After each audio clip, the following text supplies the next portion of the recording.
Oye, Julio, empiezas.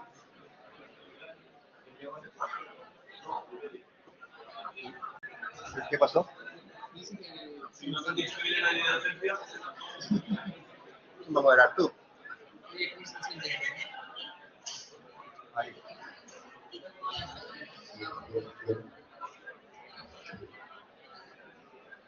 Bueno, vamos a empezar. Hoy presenta la sesión Julio Merino, residente R3 de Neumología. La sesión se trata de EPOC más allá del tratamiento con broncoacelerador. Pues empezar, Julio. Buenos días con todos. Bueno, ya dijo mi nombre, soy R3 de Neumología. Durante mucho tiempo, el tratamiento de la EPOC se ha centrado en aliviar la obstrucción bronquial. Sin embargo, la EPOC es más que una patología que solamente requiere un tratamiento broncodilatador.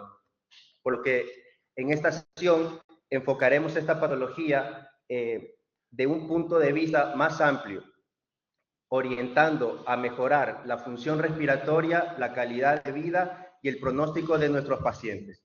Por ese motivo, el título de la sesión de hoy es EPOC más allá del tratamiento broncodilatador.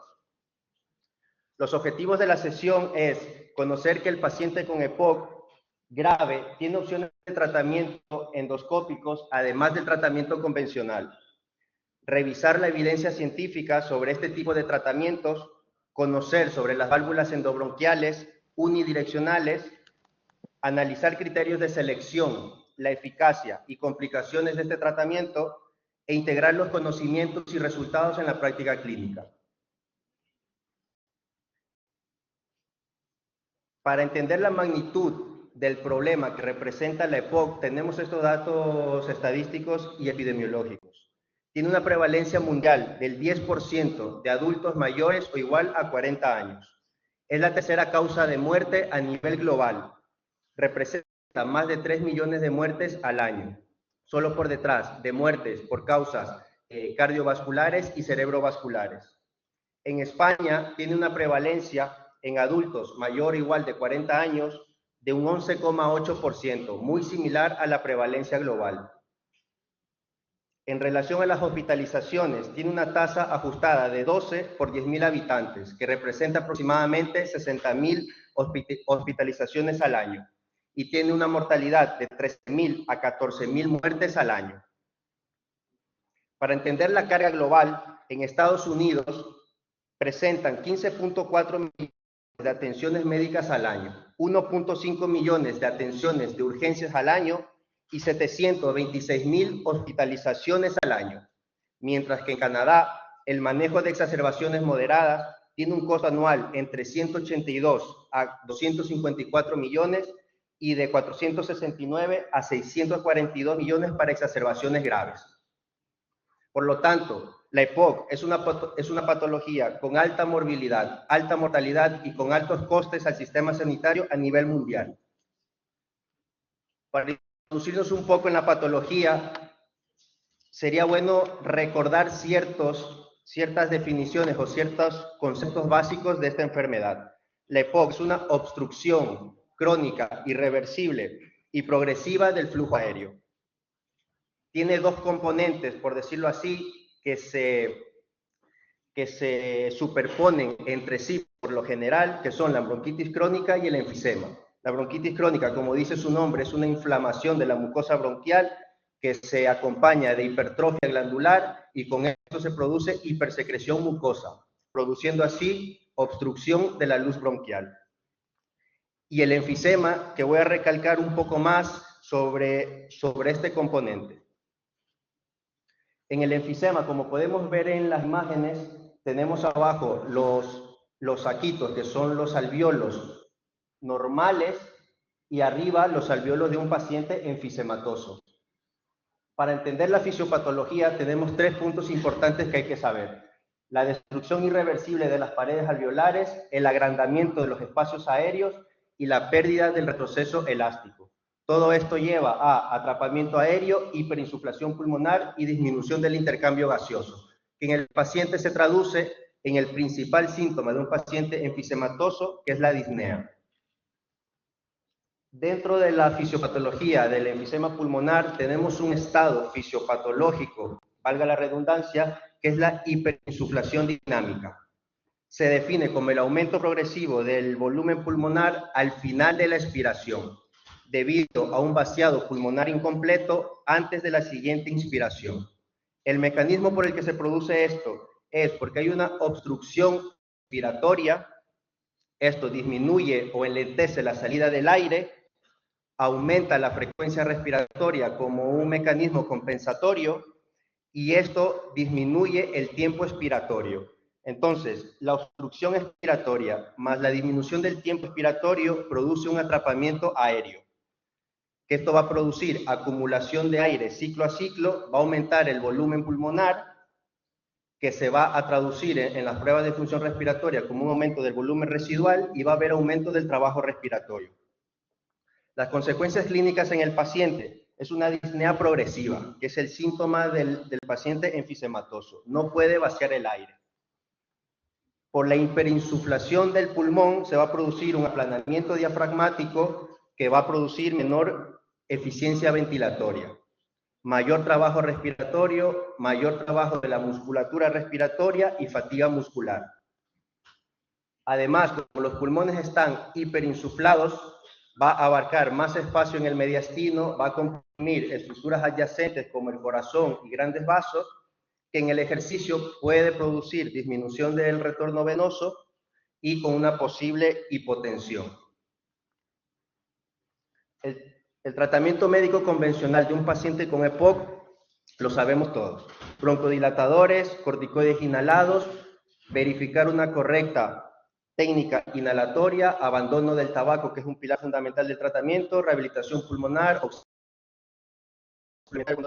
cuando es necesario, y vacunación antigripal, anticovid y antineumocócica.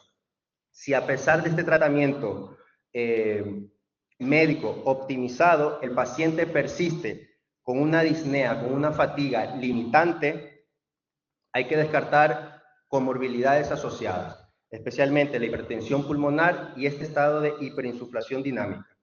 Por medio de imágenes, el ecocardio para descartar hipertensión pulmonar y en ciertos casos un cateterismo de arteria pulmonar y pruebas de función respiratoria. Si se descarta hipertensión pulmonar y en las pruebas de función respiratoria tenemos un aumento del volumen pulmonar traducido en aumento del volumen residual, tenemos este estado de hiperinsuflación dinámica en el paciente con EPOC. Y tenemos tratamientos, tenemos procedimientos cuyo objetivo es la reducción de este volumen pulmonar. Las opciones terapéuticas para la reducción del volumen pulmonar son las siguientes. Tenemos la quirúrgica, que es encargada por los cirujanos torácicos, la broncoscópica, que es por inserción de válvulas endobronquiales, que es en el que nos vamos a enfatizar en esta sesión, porque es la que hacemos los neumólogos, y otras como espirales, vapor y sellantes, que varias están aún en estudio. Dentro de la reducción de volumen pulmonar por vía broncoscópica, donde se insertan válvulas endobronquiales, tenemos básicamente dos, la Zephyr y la Aspiration. La Zephyr, que es la de arriba, Aspiration es la de abajo. Ambas están muy bien estudiadas, ambas están aprobadas a nivel mundial, pero la que tenemos y la que usamos aquí es la Zephyr, que es esa de ahí. Para conocer cómo funcionan las válvulas endobronquiales hay que saber estos tres puntos.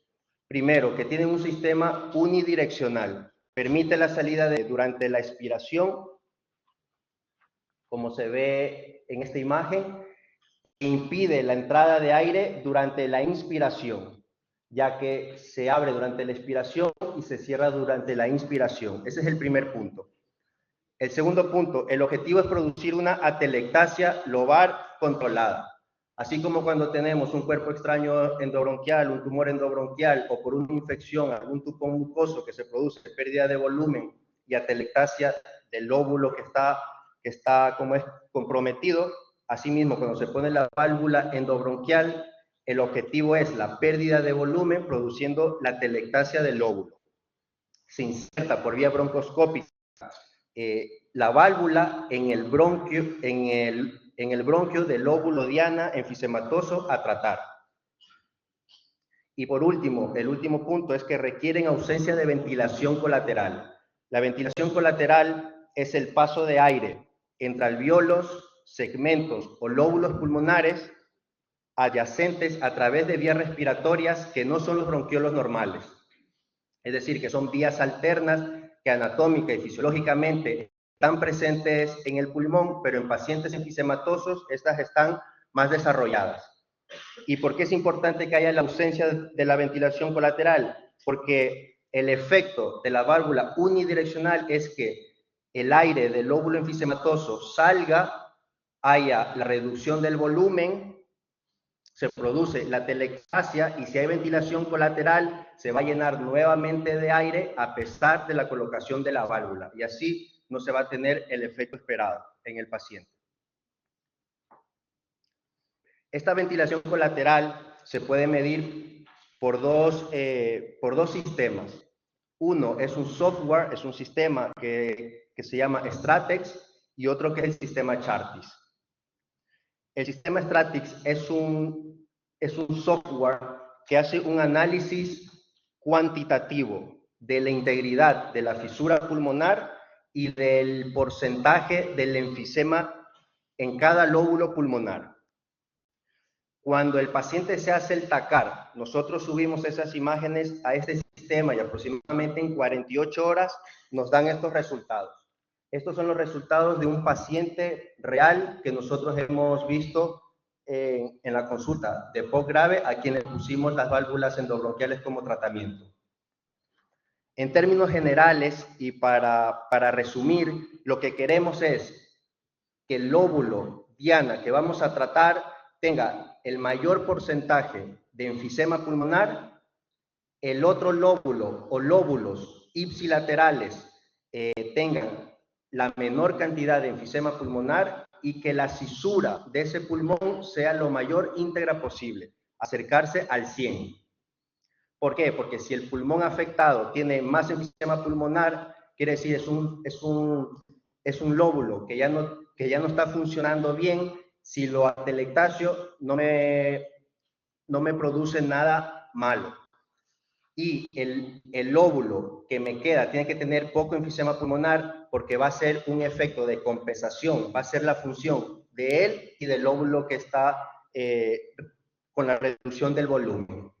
Y la cisura tiene que estar completa porque si hay alguna fisura de esta cisura, se puede producir ventilación colateral. Entonces, en este paciente, en el pulmón izquierdo, en el lóbulo superior del pulmón izquierdo, vemos que tiene una fisura completa de un 98%, además del lóbulo inferior izquierdo.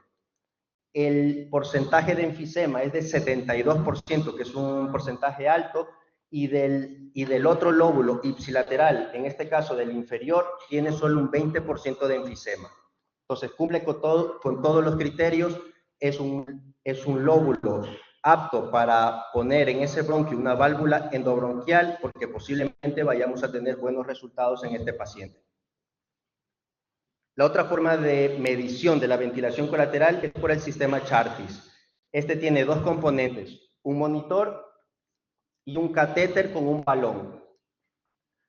El catéter con el balón se inserta broncoscópicamente en el bronquio del lóbulo diana, se fija, se infla el balón y este balón va a tener un efecto muy parecido a las válvulas unidireccionales que va a permitir que salga el aire durante la expiración, pero que no ingrese el aire durante la inspiración. Y lo que va a producir es la pérdida de volumen de ese lóbulo.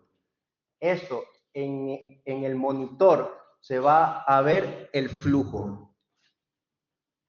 Cuando el flujo está presente y durante el paso de los minutos, durante el paso del tiempo, va reduciendo progresivamente hasta llegar a una línea base de 0, quiere decir que no hay ventilación colateral, que se ha cumplido su efecto. Esto se llama un Chartis negativo y en este caso sí que se podría poner una válvula endobronquial en este bronquio.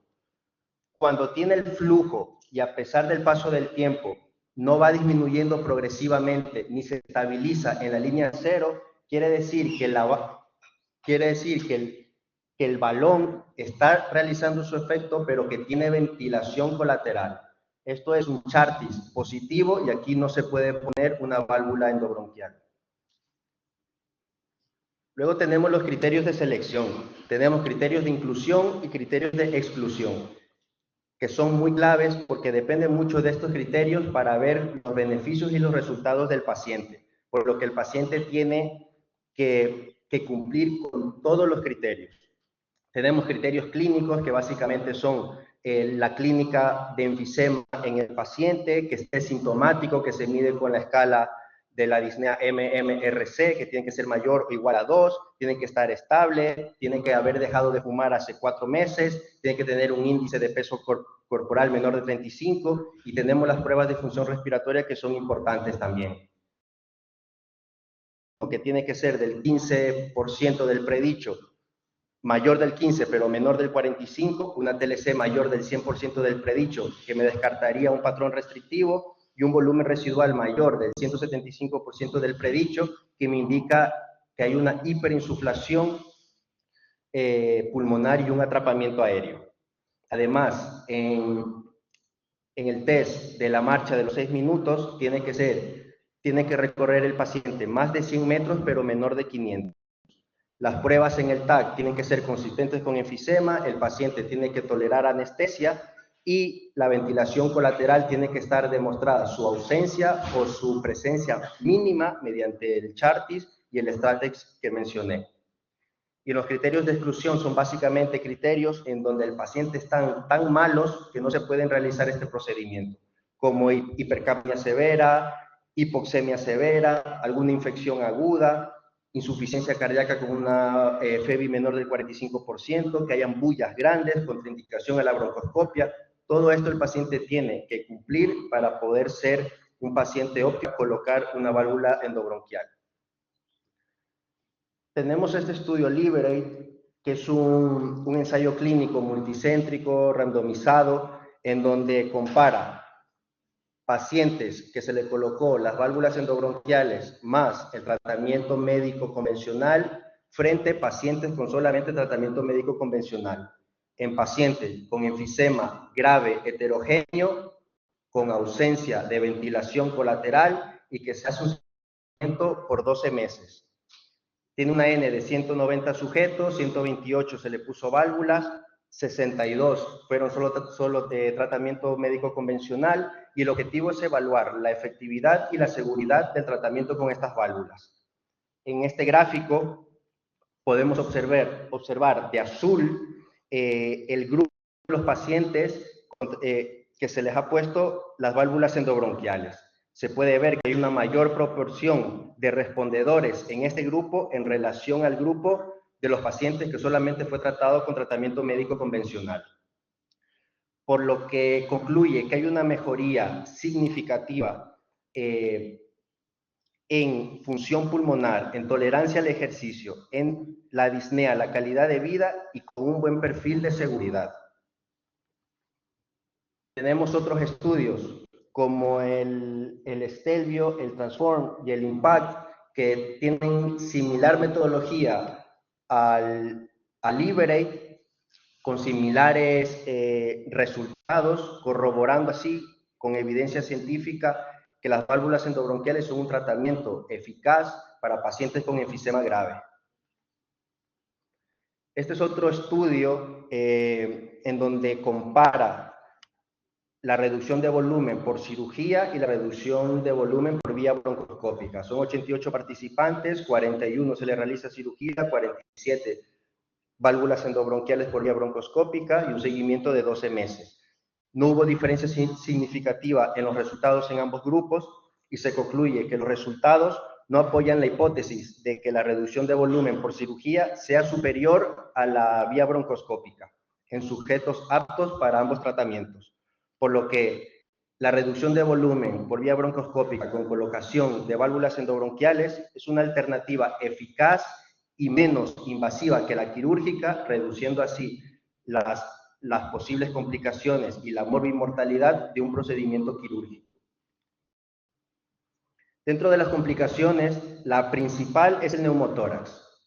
tiene una prevalencia del 20 al 30% según las series. El 86% de estos neumotórax se producen en las 72 horas post colocación de las válvulas endobronquiales, por lo que se recomienda que un paciente que se hace este procedimiento tiene que permanecer hospitalizado observándose al menos 72 horas para descartar la complicación más frecuente. Si un paciente presenta un neumotórax completo y o sintomático, el tratamiento es con drenaje endotorácico. Si a pesar del drenaje hay ausencia de reexpansión en 72 a 96 horas, hay que retirar las válvulas. Y si el neumotórax es incompleto, tratamiento conservador, observación, radiografías de control y se aumenta drenaje. Hay otras complicaciones menos frecuentes como la hipoxemia, alteración de la anatomía de la vía aérea baja, hemoptisis minor, neumonías, exacerbación de EPOC y tejido de granulación, que ya es una complicación más a largo plazo. El manejo post-procedimiento, revisión a la semana para ver en términos generales cómo está el paciente. Este puede ser vía telefónica. A las 6 a 8 semanas tiene que tener una primera revisión presencial con TAC de tórax, pletismografía, espirometría, test de la marcha de los 6 minutos y difusión de monóxido de carbono. Y si buena evolución, revisión a los 6 meses, al año y luego anual hasta 5 años. Por último, tenemos un caso clínico. Este es el primer paciente que le colocamos nosotros en nuestro servicio, las válvulas endobronquiales. Es un varón de 70 años con un síndrome ansioso depresivo seguido por psiquiatría, pero bien controlado, que sobresalen los antecedentes neumológicos. Exfumador desde el 2022, un IPA de 30, no hay exposiciones, sí que se aplican las vacunaciones y tiene un EPOC GOLD 4E, que es EPOC alto riesgo en seguimiento en consultas de EPOC grave. Tiene sus pruebas de función respiratoria de abril del 2024, donde tiene una FEV1 del 27%, un índice de 35% y un volumen residual altísimo de 561%. Sugestivo de una alteración ventilatoria obstructiva, grado severo, con hipersuflación pulmonar y atrapamiento aéreo. El tratamiento habitual, trixeo, que es triple terapia, inhaladores como es a demanda, el salbutamol. Y de situación basal, tiene buena situación basal, es independiente, tiene una disnea grado 2 y no usa oxígeno domiciliario. La situación actual, cuando nosotros cogemos al paciente, por lo general refiere a encontrarse bien. Lo que llama la atención es esta disnea grado 2, que era un criterio de inclusión. Habitualmente no tiene tos, expectoración ni esputos hemoptoicos.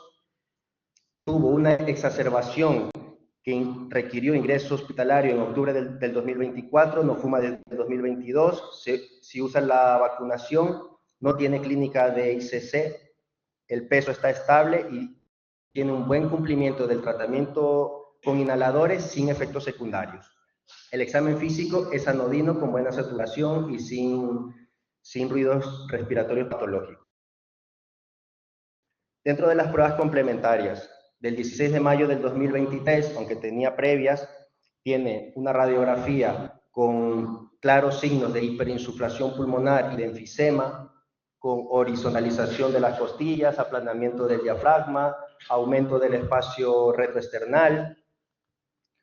Luego se le amplía a un TACAR con contraste, que es el necesario en estos pacientes para ver si son aptos para las válvulas endobronquiales, en donde se ve en la primera imagen el lóbulo superior es un enfisema centroacinar completo. En lóbulos inferiores se ve que el porcentaje del enfisema es menor, y en el corte sagital se puede ver la diferencia entre los lóbulos superiores y los lóbulos inferiores. Incluso se ve que está tan hiperinsuflado los lóbulos superiores que comprimen los inferiores. Entonces, es un paciente con un TACAR con claros signos de enfisema. Otras pruebas complementarias necesarias. El test de la marcha tiene un recorrido de 300 metros sin paradas, pruebas de función respiratoria, que son las que ya mencioné. Hay que recalcar la FEV1 del 27%, que es un criterio de inclusión, y el volumen residual de 561, que es otro criterio de inclusión. y tiene un ecocardio con una FEBI conservada y sin signos indirectos de hipertensión pulmonar. Se le realizó el STRAX y el... Para no repetir, cuando expliqué el STRAX, los resultados que expliqué fueron de este paciente. Entonces, en este paciente escogimos el lóbulo superior izquierdo para poner las válvulas endobronquiales. Y se realizó el CHARTIS, en donde se bloquea el bronquio lobar del lóbulo superior derecho, comprobándose la presencia de ventilación colateral, debido a que hay la cisura derecha no está completa, mientras que en el izquierdo hay ausencia de ventilación colateral, porque la cisura está completa. En nuestro paciente, los criterios de inclusión los cumple todos. Llama la atención las pruebas de función respiratoria, donde tenía una FEP sub 1 del 27%, siendo un EPOC grave, una capacidad pulmonar total muy alta de 243%, con un volumen residual de 561%, datos sugestivos de hiperinsuflación pulmonar y atrapamiento aéreo, y un test de la marcha de 6 minutos de 300 metros. Cumple los criterios. Además, en los criterios de exclusión se descartaron todos. Entonces, a nuestro paciente el 23 de abril del 2025 le realizamos la colocación de válvulas endobronquiales en bronquios segmentarios del lóbulo superior izquierdo. Se colocaron 3 válvulas endobronquiales, que son las que tenemos aquí, y se termina el procedimiento sin incidencias inmediatas. Se deja en observación, tiene una placa portátil primero para ver si hay signos de neumotórax, se descarta y luego de 72 horas se realiza una nueva placa de control en donde se observa la pérdida de volumen pulmonar en el pulmón izquierdo por la telectasia del lóbulo superior izquierdo con la retracción de la tráquea. Y con ausencia de neumotórax se da alta. El manejo post-procedimiento es una revisión a las 6 semanas post-procedimiento, esto fue el 10 de junio del 2025, en donde el paciente en general se siente bien, satura 96% basal, la disnea ha bajado de un grado 2 a un grado 1 y no tiene ruidos respiratorios. Y en las pruebas funcionales, que la FEP sub 1 era de 27, se ve como ha aumentado a un 51%. Y el volumen residual, que era más de 500, ha bajado a un 178%. Y en el test de la marcha de 300 metros, ahora puede recorrer 350 metros, sin paradas ni desaturaciones significativas, observando objetivamente cambios a beneficio del paciente. Y luego tenemos la última revisión, que fue a los 6 meses post procedimiento, esto fue el 14 de octubre del 2025, el paciente continúa estando estable, una saturación del 96%, la disnea también está estable y con resultados muy similares, tanto de la VEP sub 1 como del volumen residual, o sea que mantiene los beneficios. Tiene una próxima revisión al año post procedimiento si es que todo va bien. Como conclusiones del caso clínico, bueno, este ha sido nuestro primer caso en el Hospital de Toledo de reducción de volumen pulmonar mediante la colocación de válvulas endobronquiales por vía broncoscópica. Ha habido ausencia de complicaciones inmediatas. A partir de los 45 días post procedimiento ya se objetiva mejoría de las pruebas de función respiratoria, hay mejoría de la disnea pasando de un grado 2 a un grado 1, la selección anátomo-funcional de los candidatos es clave y los controles subsecuentes nos permiten observar beneficios sostenidos en los síntomas y en las pruebas de función respiratoria. Esta es la bibliografía que he usado. Muchas gracias.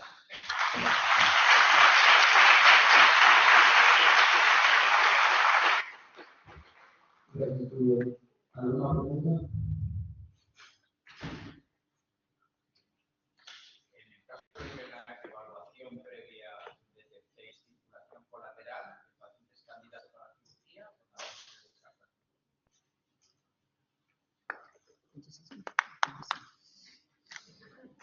Bueno, lo uno no contraindica al otro. No que el poner de las válvulas cumple casi las mismas indicaciones que la única diferencia es la vía colateral.